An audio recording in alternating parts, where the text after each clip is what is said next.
Hello नमस्कार welcome back to my channel. तर माझं नाव दिशा आहे आणि स्वागत आहे तुमचं माझ्या चॅनलवरती। तर आज मी तुमच्यासोबत शेअर करणार आहे झणझणीत गावरान अंडा करी। तर अगदी ऑथेंटिक गावरान पद्धतीने मी ही बनवणार आहे भाजी। तर ही गावरान अंडा करी बनवण्यासाठी मी हिरवं वाटण बनवणार आहे आणि ऑथेंटिक आपण गावाकडे आजी वगैरे करायच्या त्या पद्धतीने मी ही भाजी तुमच्यासोबत शेअर करणार आहे। तर तुम्हालाही जाणून घ्यायचं असेल की ही भाजी मी कशी बनवते तर हा व्हिडिओ शेवटपर्यंत पाहत राहा। तर ही अंडा करी करण्यासाठी सगळ्यात आधी ऑफकोर्स आपल्याला एग्स बॉईल करून घ्यायचे। तर इथे मी कुकर घेतलाय आणि त्यात हे एग्स ॲड करते। तर इथे मी 8 अंडी घेतलेत, तुम्ही तुमच्या क्वांटिटीच्या अकॉर्डिंग घेऊ शकता। आणि जस्ट यावरती मी पाणी ॲड करून एक शिट्टी करून घेणार आहे, जास्त गरज नाही लागत अंडी कुक व्हायला। इथे बघा मी सगळे अंडी कुकरमध्ये ॲड केलेत आणि जस्ट हे अंडी डीप होतील इतकंच पाणी ॲड करणार आहे मी यावरती, कारण जस्ट एक शिट्टी करून घ्यायची आपल्याला। बस इतकं पाणी ॲड केलं आहे मी आणि ह्याचं झाकण लावून एक शिट्टी करून घेते। चेक करत आता एक शिट्टी झाल्यानंतर। तर एकीकडे अंडी बॉईल होत आहेत तोवर आपण इथे वाटण बनवून घेऊयात। तर वाटण बनवून घेण्यासाठी इतकं साहित्य लागणार आहे। कांदा लागतोय ऑफकोर्स, टोमॅटो, कोथिंबीर घेतली आहे मी फ्रेश कोरिअँडर आणि देठी सकट घेतल्या, कोवळ्या देठी घेतल्या त्याच्यासोबत सुकं खोबरं घेतलं आहे तुकडे करून, हिरव्या मिरच्या घेतल्यात, आलं लसूण घेतलं आहे आणि जिरंसुद्धा घेतलं आहे। तर इतकं साहित्य आपल्याला वाटण बनवून घेण्यासाठी लागणार आहे। आणि काळं तिखट घेतलं आहे मी, हे फोडणीसाठी लागणार आहे। याशिवाय फोडणीसाठी आपल्याला तेलसुद्धा लागणार आहे आणि मीठ। तर इतकं साहित्य लागणार आहे आपल्याला ही अंडा करी बनवण्यासाठी। मिक्सर जार घेतला आहे इथे मी, यामध्ये ॲड करते कांदा, टोमॅटो ॲड करते, सुकं खोबरं ॲड करते, आलं लसूण, हिरव्या मिरच्या ॲड करते। त्यात मी ॲड करणार आहे जिरं आणि फ्रेश कोरिअँडर देठींसकट। आता छान ह्याचं वाटण वाटून घ्यायचं आणि यामध्ये मी अजिबात पाणी ॲड नाही करणार आहे, असं हे वाटण वाटून घ्यायचं आहे। तर इथे बघा मी अजिबात पाणी न ॲड करता असं जाडसर वाटण वाटून घेतलं आहे। जास्त ही एकदम बारीक पेस्ट नाही करायची, थोडंसं असं जाडसर वाटून घेतलं आहे मी विदाऊट पाणी ॲड करतं यामध्ये। आता फोडणी देऊयात आपल्या अंडा करीला। तर ही अंडा करी बनवण्यासाठी सगळ्यात आधी मी इथे पातेलं छान तापवून घेते। त्यात ॲड करणार आहे मी तेल, साधारणतः 2 ते 3 मोठे चमचे तेल ॲड करते। तेल छान तापवून द्यायचं। इथे बघा तेल छान तापलं आहे। आता यात मी ॲड करणार आहे आपण बनवून घेतलेलं वाटण।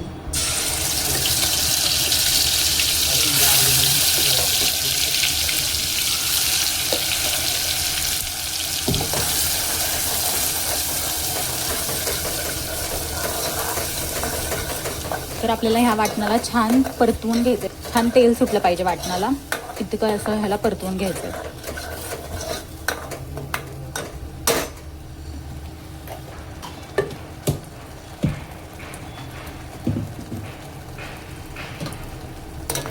तर हा मसाला व्यवस्थित परतून व्हायला साधारणतः 4 ते 5 मिनटं लागतील। हे होतंय तोवर आपण अंडी बॉईल झालेत ते चेक करूयात। तर इथे बघा एक शिट्टी करून घेतली आहे मी आणि आता चेक करूयात हे अंडी बॉईल झाले। बघा व्यवस्थित बॉईल झालेत अंडी, यातलं पाणी काढून घेतलं आहे मी।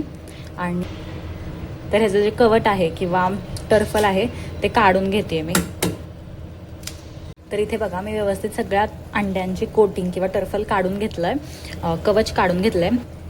आता ह्याला जस्ट अशा मी चिरा लावून घेते, जेणेकरून आपला जो मसाला आहे या अंड्यांच्या आतपर्यंत जावा आणि मस्त आतपर्यंत फ्लेवर्स यावेत ह्या अंड्यांना। त्यामुळे सगळ्या अंड्यांना मी जस्ट अशा अलगद कट्स लावून घेते। तुम्ही हवं तर ह्या अंड्यांना आत्ता ह्या स्टेजला तेलामध्ये हळद मीठ टाकून छान फ्राय करून घेऊ शकता, पण माझ्या घरी सगळ्यांना ॲज इट इज असेच आवडतात। तुम्हाला हवं तर तुम्ही तसे फ्राय करूनही ग्रेव्हीमध्ये ॲड करू शकता।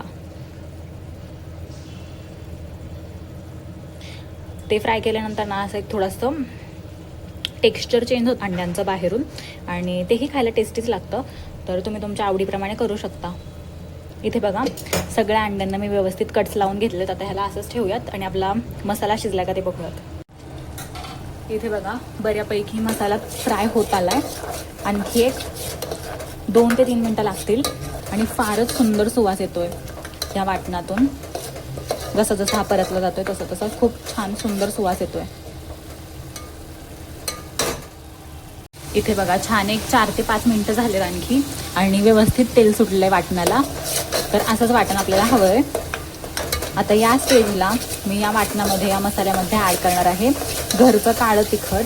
तर मी इथे घरचं काळं तिखट ॲड करते. तुम्ही हवं तर लाल मिरची पावडर, धना पावडर, गरम मसाला हेही ॲड करू शकता जर तुमच्याकडे घरचं काळं तिखट अवेलेबल नसेल किंवा तुम्हाला वेगळ्या प्रकारची ग्रेव्ही खायची असेल तर. आणि ही अगदी गावरान ऑथेंटिक मी अंडा करी बनवते त्यामुळे मी घरचं काळं तिखट यूज करते. घरचं काळं तिखट ॲड करून पुन्हा छान हे मसाल्याला परतवून घेते आणि पुन्हा छान 2 ते 3 मिनटं ह्याला परतवून घ्यायचं आहे जोपर्यंत ह्याला तेल सुटत नाही तोवर.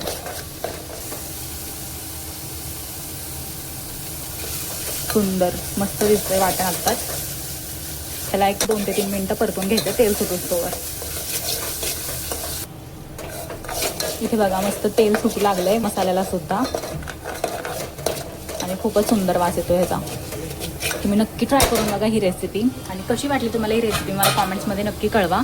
आणि अशाच छान छान रेसिपीज तुम्हाला अजून पाहायच्या असतील, छान छान व्हिडिओज बघायचे असतील तर पटकन माझ्या चॅनलला सबस्क्राईब करा.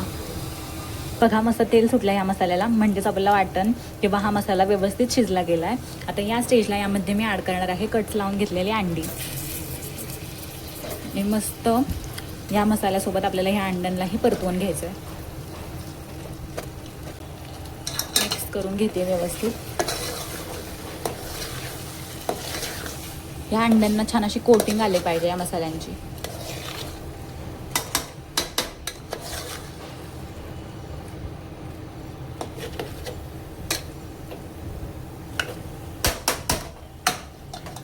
आता या स्टेजला यामध्ये मी ॲड करणार आहे गरम करून घेतलेलं पाणी. पाणी गरम करूनच ॲड करायचं आहे त्याने छान तर्री आणि कलर येणार आपल्या या भाजीला किंवा अंडा करीला.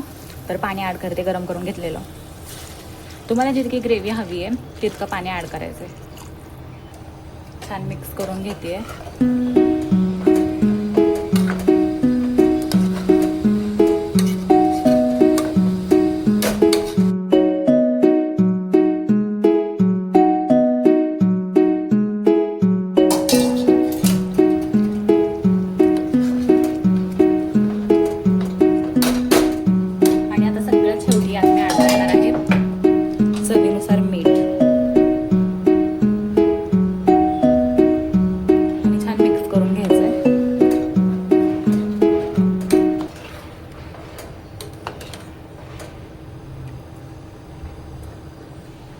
आता ह्याला एक दणकून उकळी येऊ द्यायची आहे. इथे बघा मस्त एक बॉईल आला आहे. गॅसची फ्लेम स्लो केली आहे मी आणि ह्याला गार्निश करते बारीक चिरून घेतलेल्या कोथिंबीरीने आणि आणखी एक 2 ते 3 मिनटं ह्याला छान शिजू देते.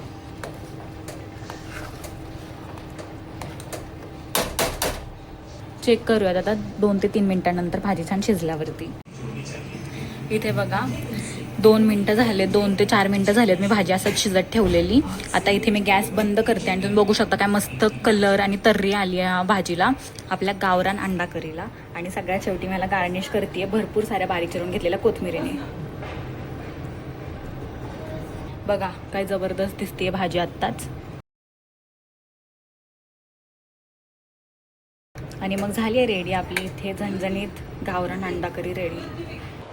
तर जसं तुम्ही बघितलं किती झटपट आणि मोठ्या साहित्यात बनली जाणारी ही अंडा करी होती पण ती तितकीच जास्त चविष्ट आणि स्वादिष्ट लागते. तर व्हिडिओ आवडल्यास पटकन चॅनलला सबस्क्राईब करा आणि जास्तीत जास्त हे व्हिडिओ तुमच्या फ्रेंड्स अँड फॅमिलीसोबत शेअर करा. आणि भेटत पुन्हा अशा छान व्हिडिओसोबत रेसिपीसोबत. तोपर्यंत बाय.